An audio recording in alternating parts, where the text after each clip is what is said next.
Hey guys, welcome to another video, and today I'm gonna talk about mountains for beginners in Peru.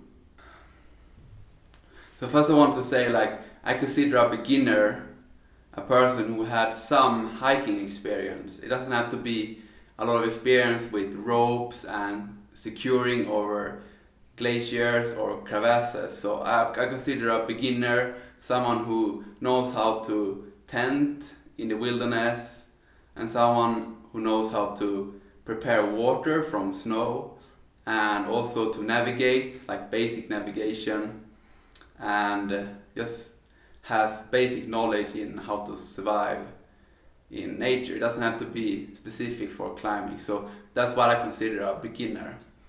And I myself were in Peru 2 years ago, and I climbed Urus Este, and also climbed Ishinca, and both of those mountains are in the Huascaran mountain range in the Andes in Peru. And there's a lot of other mountains there, but these are the two mountains that I would recommend beginners to do. I did both free solo, which means that I was alone, and I was only securing myself with my ice axe and my crampons. And so when you go up to the mountains, it requires a little bit of logistics. So I flew in to Lima, and then from Lima you can take a direct bus, like a night bus, to Huaraz. And Huaraz is kind of the big town before Huascaran, the mountain range, the part of the Andes mountain range that stretches through almost whole South America. So you come to Lima and you take a night bus to Huaraz. And when you come to Huaraz, you will be at around 3,000 meter elevation. So I suggest that you rest one day, or you go to there are a few nearby glaciers where you can acclimatize to 4,000 or 4,500 meters, and it costs about $10 for a trip with a bus, and they take you up to the glacier for a little bit and then they drive you down. So, and there's also small stops in between to look at fauna. So it's really good way to acclimatize before you go to the Ishinca Valley, where Ishinca and Urus is.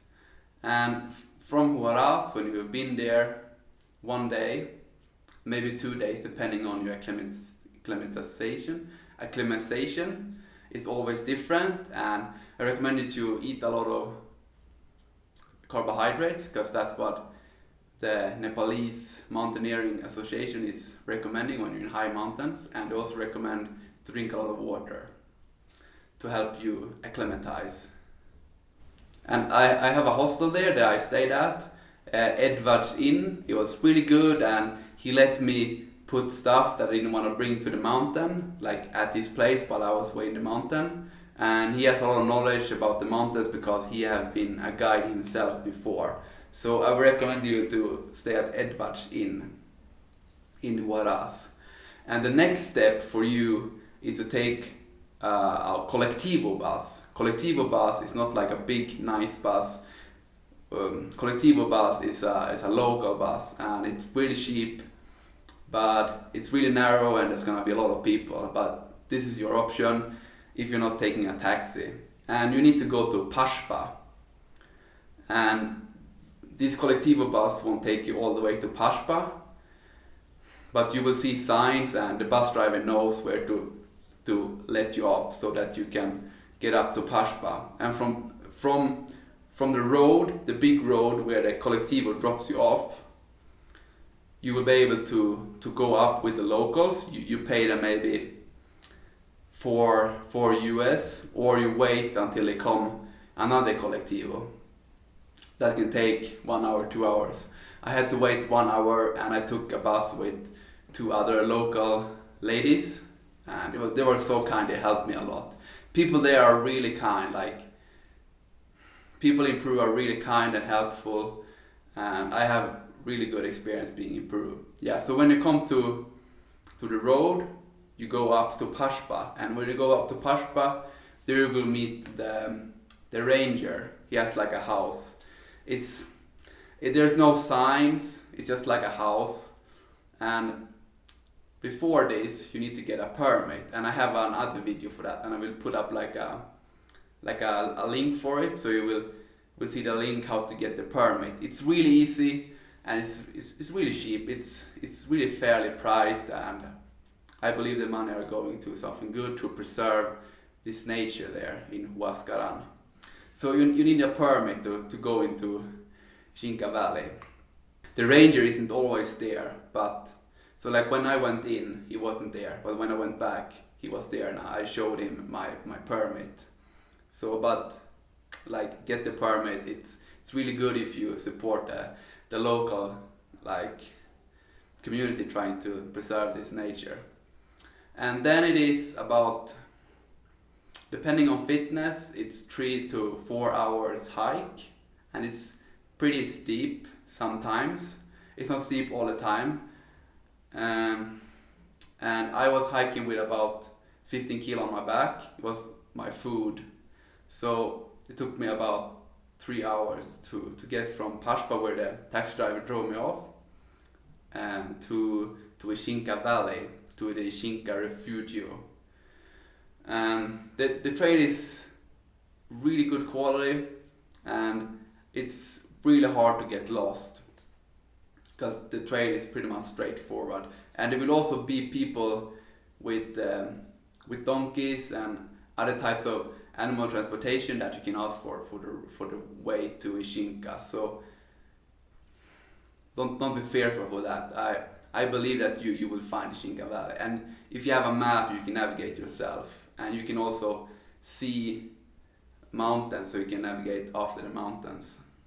But I recommend to bring a map so you can track your own progress. That will take about 3 to 4 hours, 5 hours if you're not very fit, but I would say 3 to 4 hours if you keep on walking. And when you come to Ishinca Valley, you will be at around 4,500 meters.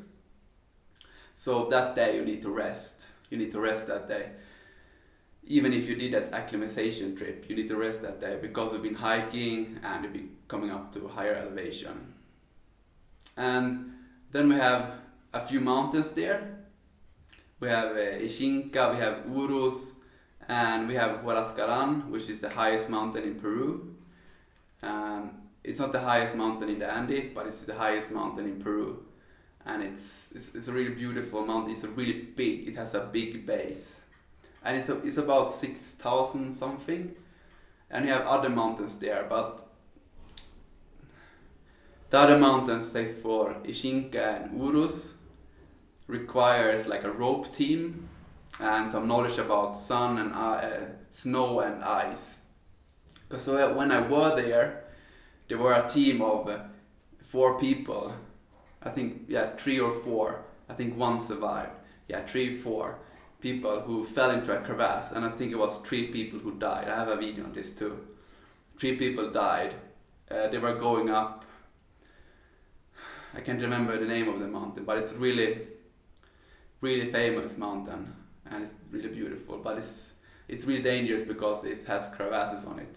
And while I was there were another person on his descent from that mountain. He fell because his snow anchor wasn't anchored properly, so he fell 50 meters. So some of the people I met there were on that base camp, so they went up to rescue him and brought him down to Urus. So those mountains are pretty dangerous, and I don't recommend you to do them solo. I don't recommend them to do if you're a beginner. But Ishinca and Urus, especially Urus, you can do as a beginner, because the base of Urus is very close to the Ishinca Refugio, and the way up to Urus is very straightforward, because when you're at the Refugio, you can look at the mountain and you can see the route a long way, so it's easy to navigate. Ishinca isn't as easy. when I was there, people told me some different routes. Like I'm also gonna put the routes here, like in this window, so you can see there's different routes on the Ishinca. So Urus is pretty much straightforward, one way, and it took me 3 hours and 30 minutes to go up and down on Urus, and that was a speed ascent, free solo. So I really pushed myself to go fast, and I think that's a pretty good time, and I was really happy about it. And I started pretty late. I started about 6:30 in the morning because I wasn't sure I had the strength enough, because 2 days earlier I have done Ishinca. But I started around 6:30. But I recommend you to start much earlier because the snow is harder and you won't be climbing in the sun. When you're climbing in the sun, you will get warm and sweaty, and that can make you cold if the weather is changing. So I suggest you go up 4, 5, 3 a.m. like really early during the night, and have your headlamp. Like during the night I could see people going up with their headlamps, but later in the morning I sped through them because I was only carrying my ice axe and crampons, and really sped up there because I was doing a speed ascent. So Urus Este, there's one good way to go up there, and it's really close to the refugio, and it's about 5,300 meters. And then we have Ishinca, which have different routes up. I did a special route because I made a lot of research before I came there about the routes. But always when I come to a place, I ask the people who guide there, and I got 2 different routes, and I decided to do one, and it was a long way because I went around Ishinca and came up on the backside. The backside is not the normal side you will come up from, so I traversed Ishinca. So I didn't go back the same way I came. I traversed it, so I went over and down. I understand it's really hard to understand when I'm pointing with my fingers, but I will show with the screen up here. It took me 10 hours of continuous effort, and I started really early. I started about 4 in the morning. And Ishinca is more important to start in the morning because you will go over more snow-covered fields. You will go over like summit glaciers. But during my experience, I couldn't see many crevasses, and people I talked to say that Ishinca is fairly safe. I would like to say that you can just follow the tracks from other people's foot tracks, but that's not always good because it can be old or they could be developed more crevasses. But it's really good if you pre-map the route on your GPS so you can go the right way. And I were climbing these mountains in August 2 years ago, and August were a really good time to climb these mountains because it's really warm in Ishinca Valley. So I didn't bring a tent. I was just sleeping with a foam sleeping mattress, aluminium cover like a rescue cover, and a sleeping bag, a really warm sleeping bag under a stone. So I didn't bring a tent because when I bring a tent it's more to carry. So I saved my energy going there. But you can also stay in the refugio, and you can also eat in the refugio. They have like pasta bolognese, vegetarian pasta bolognese. They have some other food too you can buy. But I brought dried fruit, which I always have on my trip. So my main food was the dried food that I bought in Urus. But you can sleep in the refugio, and you can eat at the refugio, and it's not overpriced. You gotta consider that it's really remote place, so it's not overpriced for what you get. Yeah, so when you go up Ishinca, try to go early. Same with Urus, try to go early. And Urus might take you 5-6 hours. Ishinca might take you 8 to 10 hours, depending on what route you take.